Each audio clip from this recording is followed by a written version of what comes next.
Hi, my name is Tsubasa Takizawa from Keio University, Japan. Um, Keiko, please introduce yourself. Hello, everyone. I'm Keiko Ihara.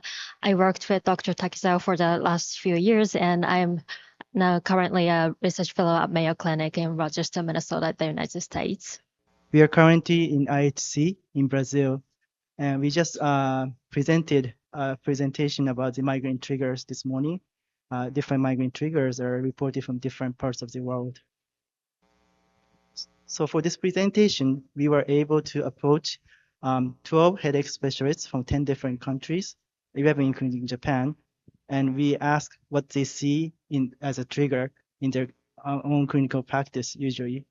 We noticed that menstruation, stress, and sleep were very commonly seen in all areas of the world. But there were some migraine triggers that were only seen in some part of the world. Keiko, could you please explain? Sure. And in terms of the variations, there are two types of variations. The first one is about religious reasons and their lifestyles. And these variations included, for example, alcohol and also Ramadan. And these were reported from people who have these religious reasons. And the other variations are about region-specific triggers. There are 4 examples for this in this review article. So the first one is barometric pressure in the East Asian countries. And the second one is dust from sub-Saharan desert, which is called lodos.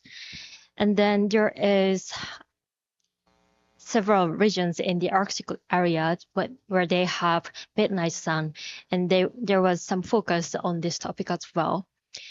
And about Brazil, there has been reports on watermelon being triggers for several patients with migraine. And when reviewing these articles, there were some concerns that sometimes triggers and premonitory symptoms are maybe in some cases confused in some patients with migraine. Could you elaborate on this topic, Dr. Takizawa? They're having a great review from IHED Group in 2023, seeking that there's an overlap between triggers and prodromal symptoms. So some patients might seek right as a trigger, but it might just be seeing the right prodrome symptoms, photophobia prodrome symptoms. So a trigger and prodrome can be confusing. And in order to tell whether it is a real trigger or not, we have to think of several things. Maybe the way to show whether it is a trigger or not might be a propagative study, just propagating migraine with that kind of trigger. We actually are trying, because in Japan we see low barometric pressure a lot.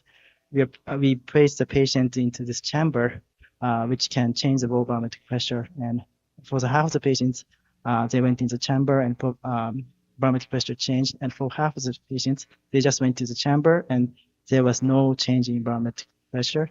They were blinded, so patients didn't know which group they were in. And we compared the incidence of headache. The study is not published yet, so we hope it will be published soon. And also, another way to say whether it's a trigger or not might be doing in vivo study.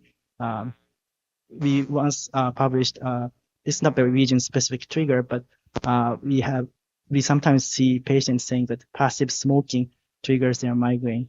So we use the in vivo CSD, corticospin depolarization model, and with the collaboration with pulmonary medicine doctors, mouse were exposed to the cigarette for 1 hour.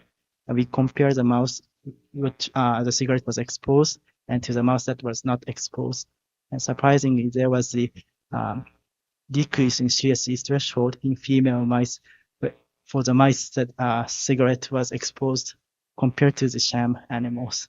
So, Keiko, I think in future, in order to say whether trigger is a real trigger or not, we need to do these kind of studies. And of course, you were involved in both studies and you did a fantastic job. Yes, I totally agree with the point, and I look forward to um, taking further steps in this direction in the future too.